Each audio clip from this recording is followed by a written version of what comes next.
Hello, it's 9 p.m. in Djibouti. It's time to English New Edition. For tonight headlines, we have opening of seminars on local authorities. The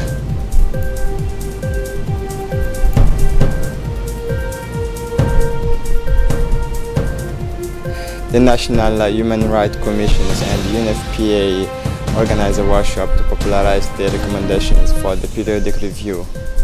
For the international scene, call for major role for African leaders in job creation. Welcome to our newsroom message of condolence from the President of the Republic to the guardian of the two holy places. The President of the Republic, His Excellency Ismail Omar Guelleh, sent a message of condolence today, Monday, to the King of the Kingdom of Saudi Arabia and guardians of the two holy places, His Majesty Salman bin Abdulaziz Al Saud, whose brother Prince Bandar bin Abdulaziz Al Saud passed away yesterday. In his message, the President of the Republic expressed his deep emotions and his compassion, solidarity to the guardians of the two holy places and to the Saudi brotherly people. The government and people of Djibouti join me in expressing their friendship and sympathy to the Saudi sisters nation in difficult ordeals of the death of one of the most illustrious sons of the Saudi brotherly kingdom. The head of state wrote in substance the disappearance of Prince Bandar bin Abdulaziz will be felt all the more acutely both in the kingdoms of Saudi Arabia and throughout the regions, as he embodied a status of model of competence and masteries of the most worrying diplomatic and security issue in this part of the world. President Guelleh also noted, reiterating his saddened condolence to King Salman, all others members of the royal family and the Saudi brother people. It should be noted that a similar message was also sent to the Crown Prince of the Kingdoms of Saudi Arabia, His Highness Mohammed bin Salman bin Abdulaziz Al Saud.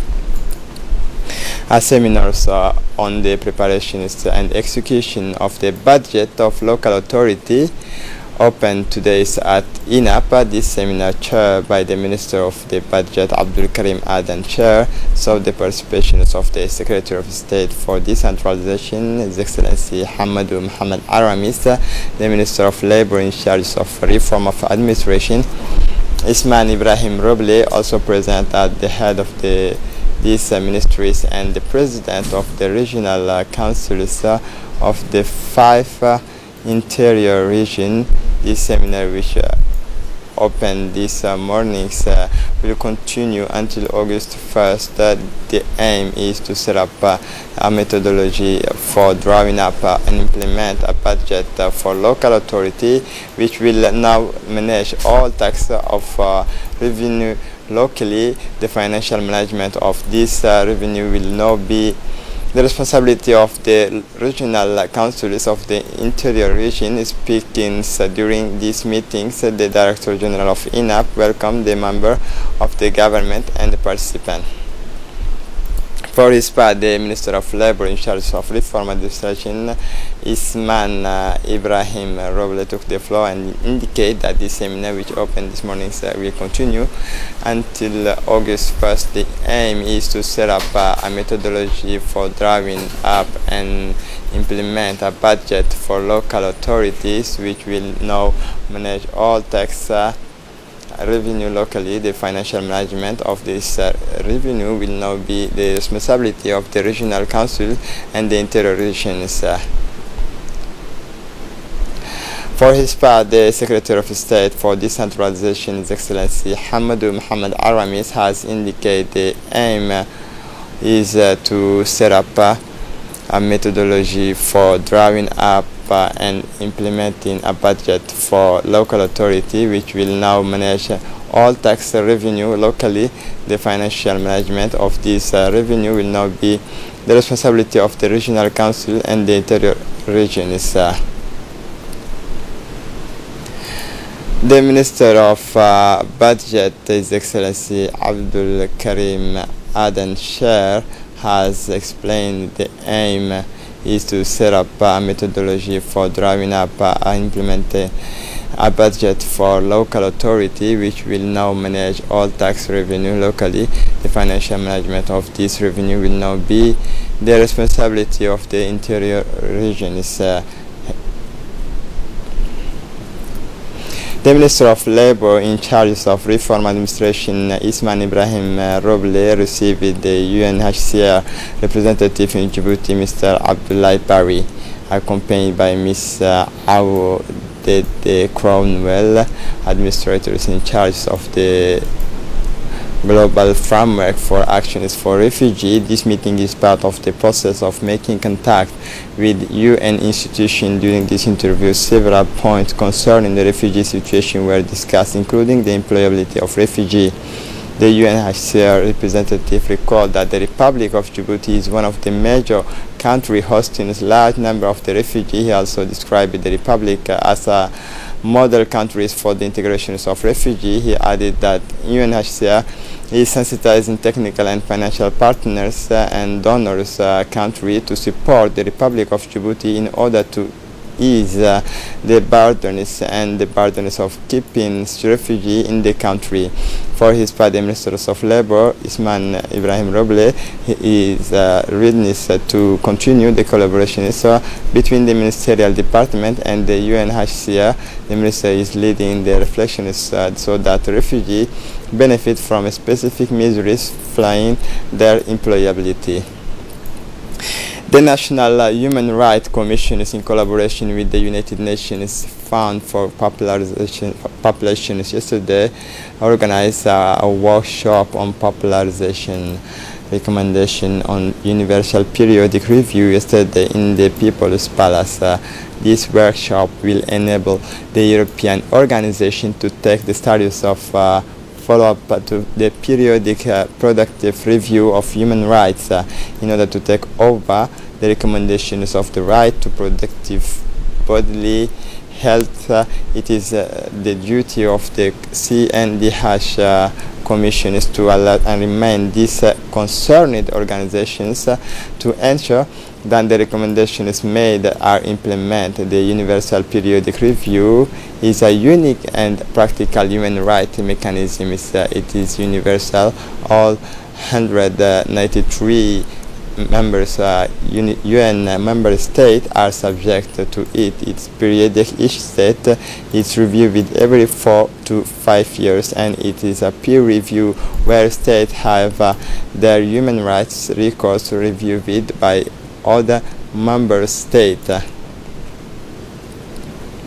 The president of the National Commission of Human Rights, Mr. Saliban Omar Udin, talked about the Bulgarization study held in the palace.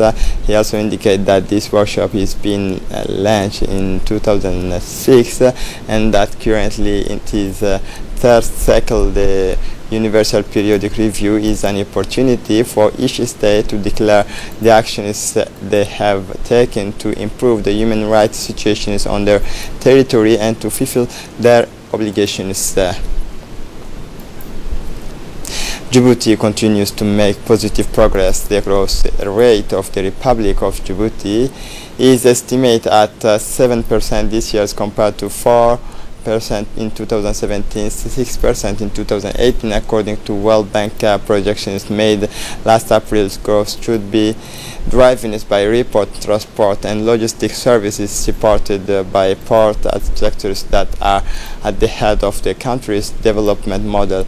In 2019, growth is expected to remain strong, driven by the many new investment, 25% of GDP, as well as by the impact of the previous investment aimed at making Djibouti the main logistics centers in the region, thanks to its strategic geographical location. The Minister of Economy and Finance, Ilyas Musa Dawale, has indicated in the medium term Djibouti's economy prospects are positive given the government's strategy to make the country's regional hub for trade, logistics, and digital methodology. GDP growth is expected to reach 7% in 2019, then accelerate to 8% over the 2020-2013 period. Growth will be supported by export of transport, logistics, and telecommunication service as the country reaps the benefit of its ambitious investment programs. In the medium term, the gradual emergence of non-traditional export, mainly related to light industries in export process zones, will increase value added to bring more eligible.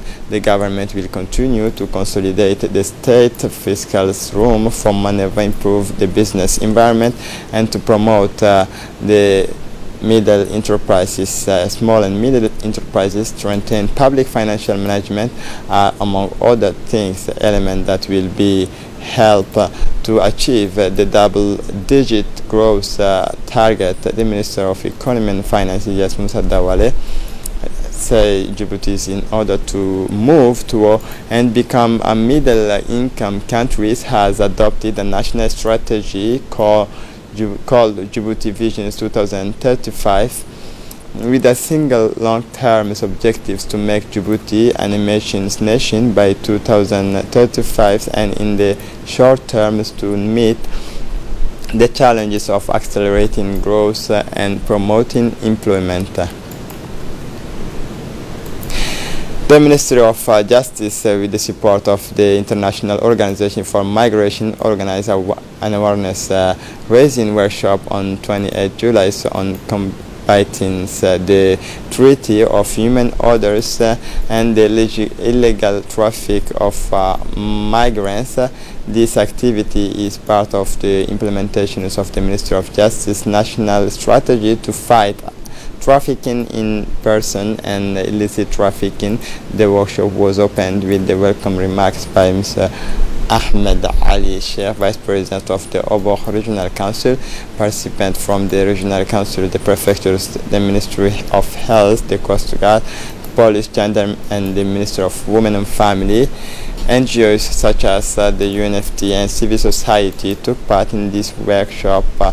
The training was facilitated by the magistrate Ms. Leila Mohammed of the Ministry of Justice. This workshop is in Obor was preceded by a similar workshop in Dekhil and Al Sabih last week. The objective of this workshop is to inform regional officials of laws of 133 of March 2016 on the fight against trafficking and smuggling, and to denounce when a trafficking situations arise to the competent authorities.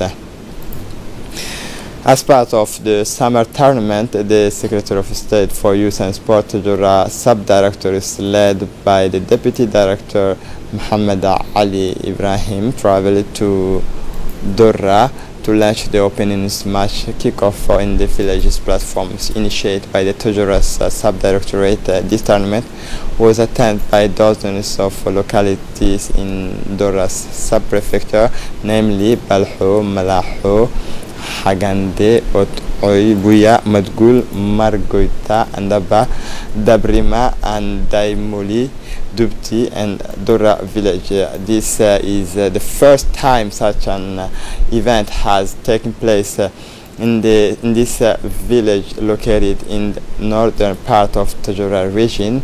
The disciplines selected are football, athletics, 100 meter and 200 meters, and piton for adults, each with the objectives of revitalizing and developing youth. That we carried out these types of activity, and it was an opportunity for young people to get to know each others and to become more sympathetic, said that the deputy directors. Also, the deputy directors met with the populations of Dora, where they held meetings within the CDC itself. Present were deputy directors Muhammad Ali, the Lieutenant Ali Ambassador, the deputy prefect Mr. Muhammad Hassan, village chiefs, general elders, president of Dora's Women Association, Dora Head, and other associations in the villages.